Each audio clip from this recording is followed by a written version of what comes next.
Hello, hello, hello, hello, and welcome to Leading Ladies, Leaving Legacies. Now, I'm not sure if it's a good morning, good afternoon, good day, maybe good night to some of you, but wherever you are welcome here always.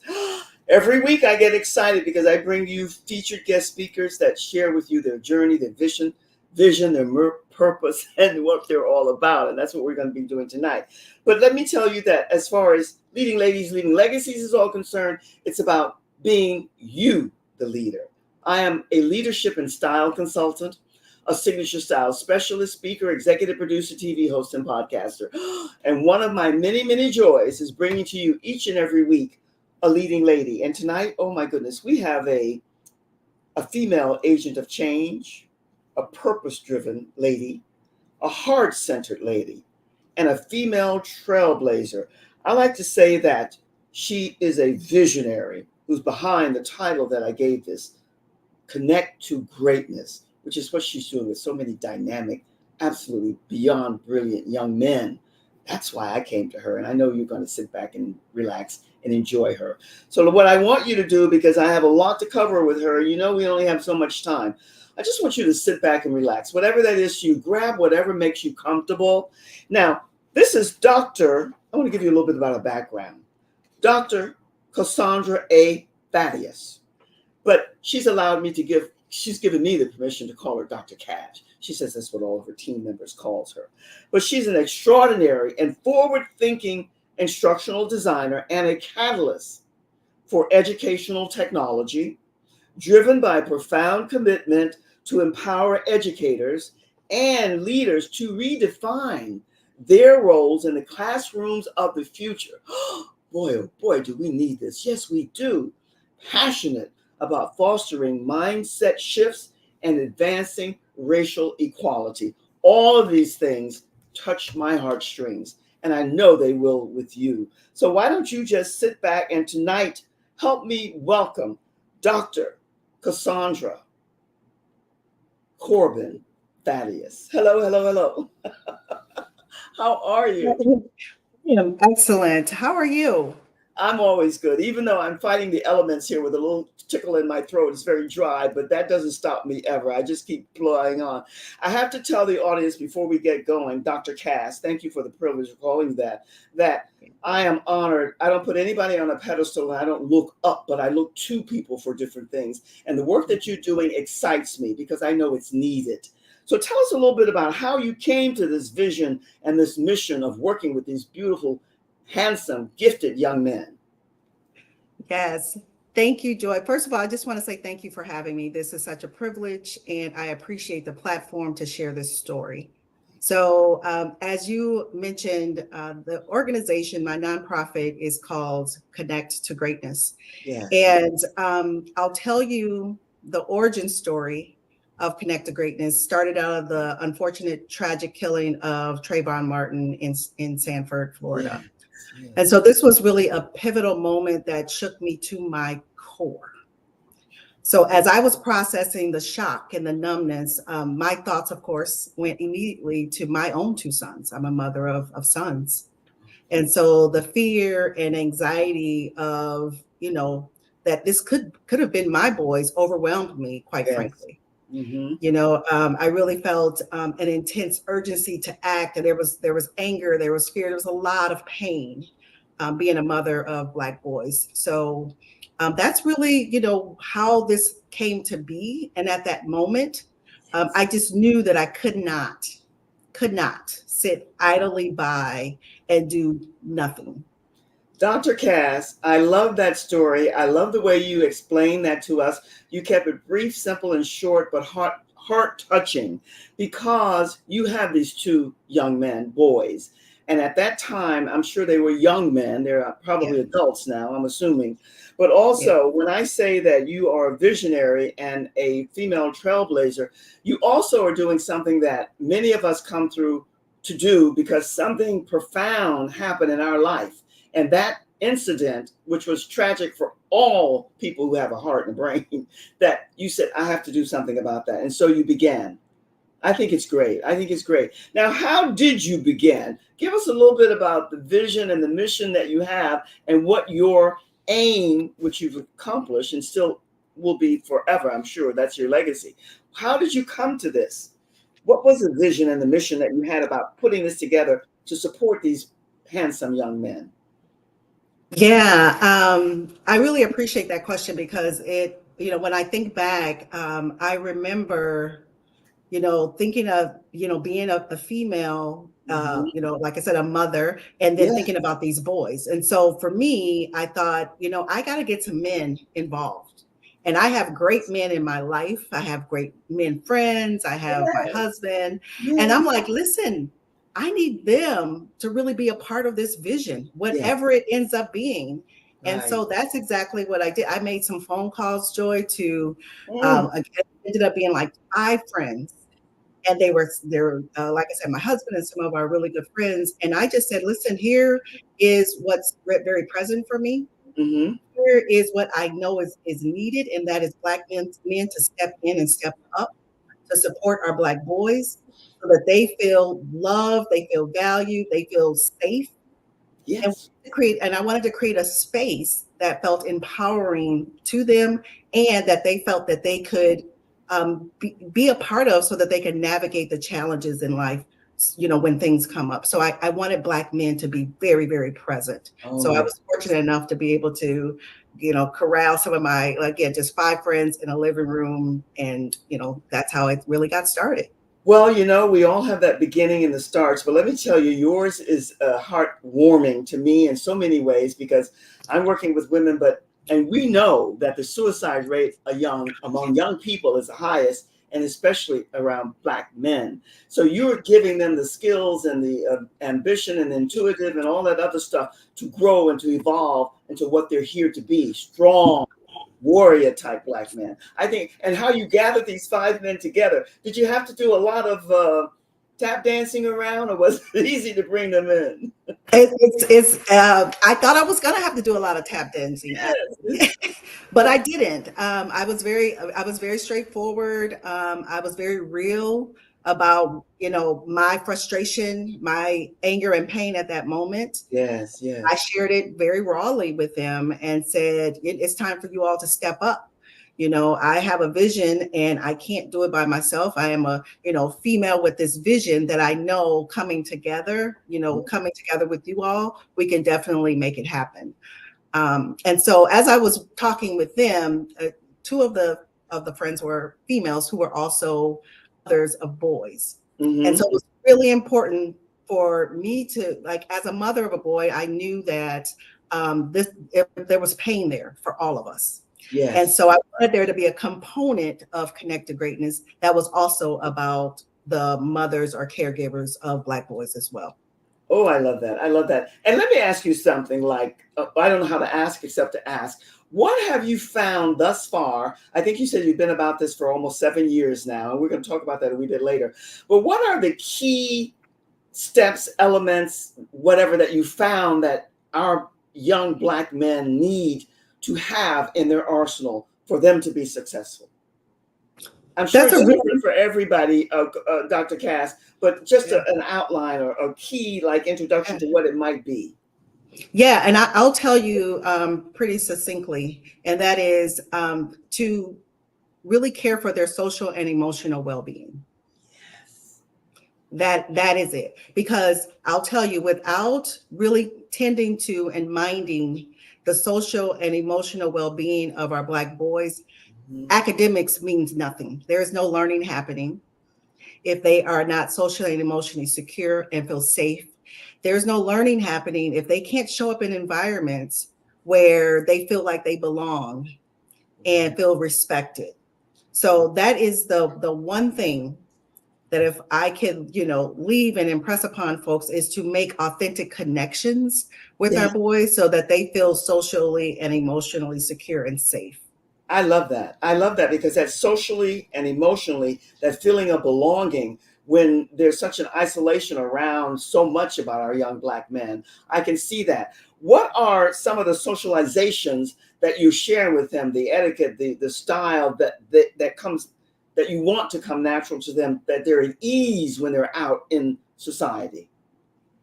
Yeah, so this is one that is different for every one of Mhm. our young men, They all come. and it's and very important. So because I have a cohort of Black men that supports them, things like holding your head up when someone is speaking to you, right? Making good decisions daily, so be it at school or at home, being respectful at school or at home, asking questions, being curious, Mhm. critically thinking, like all of those things are what we really try to incorporate into the work that we do with these boys on a daily basis. Those are not things necessarily they're going to get at school, but they have to, these are things that they have to have as a part of their being. So when they show up in the world, they feel confident and can become leaders. Well, I can relate to that because it's all about the etiquette and the socialization and the ability to connect and align with other people. And eye contact and all the things that you mentioned are important. Do you find or have you found that it's never all, but that a lot of that might be missing for many of the young men because of the background, the environment, and whatever, that they really want to belong, but they don't have the keys of knowing how to connect? Yeah, so the answer is yes, that is missing. And I'll say, however, not necessarily due to their background or where they come from, right? So it's missing because there aren't any opportunities as peers to Yeah. actually learn from each other, right? They're learning Mm. from TikTok or they're learning from Instagram, or so Yes. there's not the best places to learn. Hmm. So there's mimicking going on as our boys are trying to figure out who they want to be and how they want to be in the world. So yes, that is very present. And so what we're attempting to do is create these opportunities consistently so that it becomes more habit forming, Yes. and as peers they start to see that it can become normalized as well, and it doesn't mean that you're acting a certain way or you're not cool or anything like that. So we create spaces where these conversations take place so they can ask the questions and understand the why behind what we are sharing, and not just do it because we said so, right? Yes, So we yes. yeah. I love that. I love that. You know why? Because you mentioned the word that was prevalent back in my generation. It's still in this, but they want to be cool. They don't want to be, outside. But yet with technology, the way that it is, Dr. Cass, I mean, you have all of this that they're bombarded with. So the Yes. intimacy of connecting and relating, most of us have lost, not only these handsome Black men, young Black men, but how do you offset that? What kind of key programs and initiatives? I mean, you explained a wee bit, but what else can you give us that feeds them so that they want to be a part of this new? Yeah. And I really appreciate that question because we get that question often. And like you mentioned, we have been doing this for 7 years. We have a cohort of boys who have been with us all 7 years. And so the question is always like, well, why? So here's what we do, Joy. When we usually there are parents that come to us and say, hey, I have a son who wants to be a part of the program. What we say is we need to talk to your son. Let's have a conversation with your son, and he can say if he wants to be in the program. We can tell him a little bit about who we are, what we do, what he can anticipate receiving, but we want them to buy in and take ownership and agency of being a part of the program. And so because we start that way versus a parent saying you have to go, because we start the other way and we start with that young man as the most important person in the conversation, what ends up happening, they're reminding their parents and their mothers that it's time to go to Connect to Greatness on Thursdays or whatever day they have session. So we don't really have any challenge with our boys coming. They come on their own. Usually I have more boys there than I have parents, many nights. And I'm like, Uh, wow, we got like 30 boys. Where are the moms, right? We've been very fortunate that we have, again, created a space of ownership and agency. So our students really feel like Connect to Greatness is their organization. I love that. Connect to ownership and greatness. Well, that fits for anybody. As my momsy would say, with half a brain. I mean, of course you want to be a part of that. But you know what you said that's profound and it went to the marrow of my bones is that the parents might come and say, I have a young man, a young son that I want you, however the situation might be, that I want you to connect with. And you say, fine, but I want to chat with them first. I want to meet with them. I want to see. That's it. And I know why that's so prevalent, because I'm circling around now trying to find something for something that I need to do. And the person said to me, the best thing you can do is not go to the facility. Ask the people who are living in the facility. What it's Yes, like, right? So that's like, that's right. because we all go to the surface and the top, all well and good. But in the meantime, align it with those who are there doing the work. Makes a big difference. Yes, And what you said really resonated with me in the best way. Now you have more of the young men coming without their parents. That's just saying that you're doing the work that needs to be done. This is yes. exciting. I love this. Yeah. I'm going to take a quick little break, or a little reset. I'm going to bring up your poster, your graphic that you're promoting towards the end of this week, and we'll talk a little bit about that. But she's going to put you in the green room, and I'll be back with you in just a second. I'm like a little kid off to Sounds school good. myself today. My friends, what can I tell you? This is what I enjoy most, bringing to you all of these, not only here, Leading Ladies, but on Joyful Monday, men and women who share with you their journeys and what they're about. And you know you have homework to do. Your assignment is to connect. You never know how you might be able to support their mission, their vision, and their dream of what they're about. And that said, you're invited to be, you are welcome here in Leading Ladies, Leaving Legacies. Everyone who comes here comes with a vision, they come with a mission, and they come with a purpose, just like Dr. Cass. And so what you want to do is be a part of that and connect with some of the other women, and maybe all of them over time, that will align with your purpose, your mission, your vision, and your dream. And because I'm always about leading ladies, leaving legacies, being the leaders, as Dr. Cass is, I'm asking you to really get to know, and we don't have a chance to talk about this tonight, but Dr. Cass will agree with this, get to know thyself. Know who you are at your core, and then share your vision, your mission, your purpose, and your dream, your love, and your passion with those who need you. And there's so many who need you. You don't put yourself on a pedestal, but you go there so that you can share with them all that needs to be done. And I'm going to just quickly put up her poster, because I want you to take a screenshot or take a snapshot. These are the handsome young men that she works with, and this is all the wonderful work that she's doing. They have an event coming up on the 15th, which is Saturday. We're going to talk a wee bit about that, but join us for that. Dr. Cass, I just cannot, as I said, I don't put people on pedestals, but I do applaud and celebrate people everywhere all the time, and especially women. I'm not a sexist. I love men, but we are doing work here with women. But that's why you're here, because we have to come together, and that's what you're doing. Tell us, or share with us, some of the key programs and initiatives that you offer, where these young men, boys, come back again and again because they want to see what you're doing. Sure. Yeah. So I'll start with, we have several programs. I'll start with we have a program called Lunchbox Talk, and that program serves our Black boys in schools.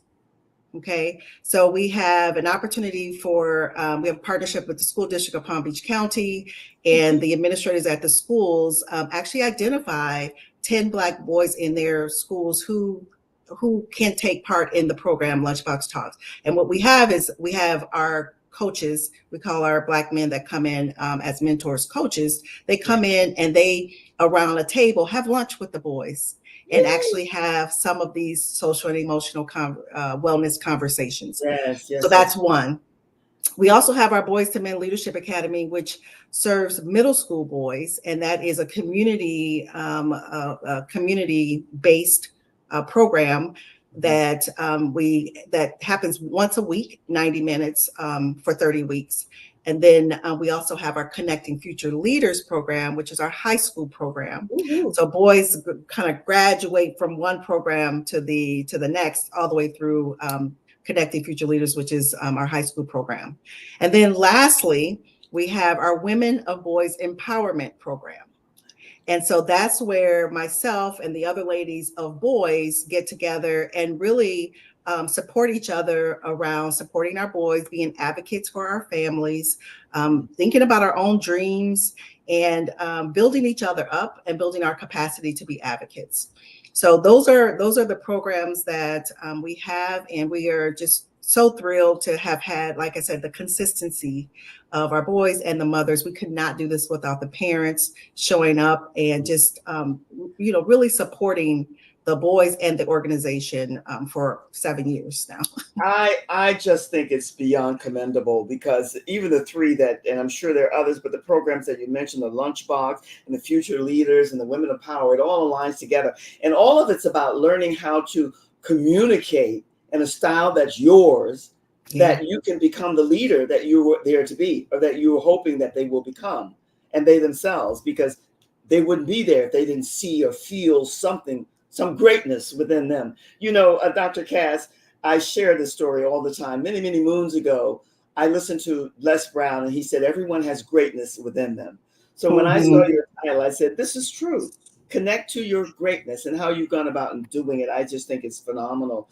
Tell us about some of you. By the way, how did I know how I came to meet and greet and get to know you, but how do you market and get your information out there so people can collaborate and get to know and connect and see how they can support what you're doing? How do you do that? Well, we meet wonderful people like yourself who offer us opportunities and through their platforms to really share the story, the organization, and what we are offering. And then we also are the parents and the current students that we serve.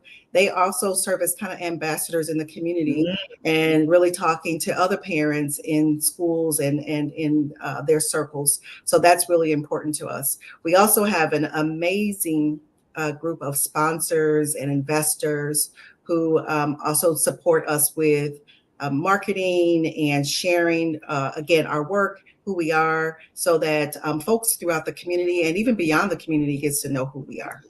I love that. And you know what I always say? I like the word when you say they become their own ambassadors, because I tell everybody, every woman that I work with, we are our own ambassadors. So it's our assignment to get out there and promote whatever it is that we're about in love and with passion. So I get that. Now, you mentioned some of the wonderful things that's come about. 7 years. Before we go to your graphic, which we're going to show, tell us a little bit about the men, the young boys who started 7 years ago, and what's coming up on Saturday, and how excited you are about that. Thank you for mentioning this. So every year, we since the inception, we thought it very important to celebrate the many moves and the progress of our boys every year. And so every year it's just gotten better and better and better. And when we started with a group of sixth graders. And this year is so special because those same group of sixth graders are now 12th graders and will be graduating high school. Wow. And I can't tell you how powerful and emotional it makes me to think about the moment in the living room, having the conversation about the vision and deciding that day that we would create an organization and an environment where boys would want to stay with us from 6th grade to 12th grade. And folks said, boys don't usually stay engaged that long. And so to know that this Saturday is the day that will memorialize, if you will, the staying power of creating such environments and opportunities for Black boys. You've given them, yes, yeah, it just chokes me up. Opportunity. I'm sorry to interject there, but I thought you were, Dr. Cass, what you've done is you've proven that once you have the right format and the right program, and you have the heart and the passion for it, that these young men will stay. You might have had a couple of drop-offs. That's a given, more or less. I hope not, but if so, it's part of life. But overall, you've been able to accomplish this and get these young men from the 6th grade to the 12th to stay with you and learn. And then I'm sure most of them are going on to college. Yep. So we have honor students. Our students are going to college. They're interested in being entrepreneurs. They're going to trade school. So just some phenomenal young men now, and they are giving back, right? They're showing up to mentor some of the younger boys that are in the organization. We're thinking about even like creating an alumni arm of the organization now, so that they remain connected to the coaches in the organization and to each other, because it gets, this is one milestone. but wherever now they go in life, it's going to become even more important that they stay connected to their coaches and the organization. So, Oh my yes. goodness. It is exciting. You can get emotional over that because I think that's Yeah. more than a milestone. I think you have accomplished more than anyone probably initially not really knowing you thought that you'd be able to do, and you've done it. Tell us and share with us before we bring up your graphic and talk a little bit about that and what you're going to be doing. You mentioned it, but we'll speak a little bit more about it. Tell us about some of the future. You mentioned it lightly, but share with us some of the future goals and visions that you have. Maybe you haven't even begun to implement them yet, but you're thinking and you want to do, and you want to invite people in to co-align with you to see if it can be done. What would some of those future goals? What are the visions that you have from what you've seen in the years that you've been doing this that you know you want to do, need to do, and you desire?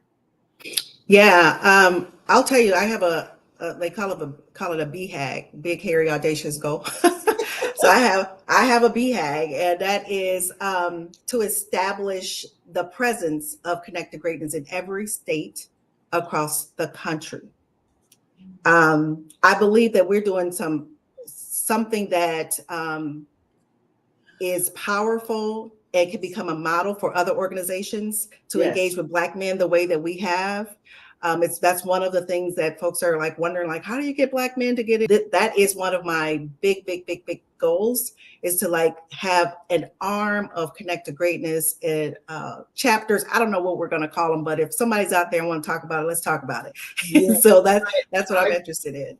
I think that's great. The word that you use, a model, all throughout the country, I know it's needed. I don't think. There's no thinking involved, and so do you, or it wouldn't have crossed your noodle there. But the truth is, you'll find a way, knowing you, not knowing you, but knowing you, you'll find a way, because what you've done is monumental. It really is. And the humbleness and the realness that you bring to it, it's genuine. And that's why you're here, because when I met you, I felt that passion, that sincerity, and that's what's important. I'm going to ask my engineer to put up your graphic and just share with us a little bit more about what's happening on the 15th and some of the plans and what you plan to do, because the time flies here and it's almost over. Just go. Yeah. So on Saturday, June 15th, we are going to be celebrating over probably 40 to 50, if not more, Black boys, and their parents will be there. Their families will be there to celebrate. We're going to be at the Boynton Beach Cultural Arts Center. You will hear from some of them. We're going to be offering scholarships as well. There's lots of celebration happening. We're, of course, going to have lunch. We have some amazing praise dancers that are kind of going to be there as well. So if you are available and interested, please just get in touch with us via the contact information on the screen. Well, Dr. Cass, this is going to be scrolling across everywhere, and all of your information is there. And give me a little time to assemble, but I have a couple of people that I want you to meet. Maybe you already know them, I don't know. But I think down the road, I don't know how, but I feel a collaboration there of some sort. But anyway, listen, the time goes here. I don't know where it goes. I say this every darn week because I get excited. I'm in school again, and I have fun. And I hope that you enjoyed it, because you share with us a lot of profound, powerful information that we all need to be aware of. That thing that you're talking about, racial equality and diversity, is what's in my heartbeat. So I'm happy that I'm connected with you. What food for thought, what pearls of wisdom, what do you want to leave us with other than what you just said? Whatever, the stage is yours. I'd like to leave you with our mission and ask you to join in our mission. So our mission is to empower and inspire African-American and Black male boys and their mothers and caregivers to be leaders and change makers in the world. And so I'd love to just leave you with that and really think about that mission as you engage with our Black boys across the country. I think that's a great way to end this. Dr. Cass, I will always be in your camp. I won't be there 24/7, but you can always call on me, and I know that I can call on you. I wish you all the best in your endeavors, and I know that you will find success, as you have, going further. She's going to put you in the green room. Thank you. Say goodbye for now. Just for now. Thank you. My goodness. Listen, my friends, what can I tell you? Every week I bring to you these dynamic, powerful women who are change makers. They're female trailblazers. They are agents of change, and so much more. And they're real and heart-centered, because these are the women I look for. And so you will do the same. Your assignment is to connect and let them know that you have interest, however you can participate. And until we connect the next time, and it'll be soon, you be and stay well. I send you all the time from my heart to your heart. Much, much love. Take it, embrace it, and have the best rest of the week and lifetime ever. Until we meet again soon, cheers.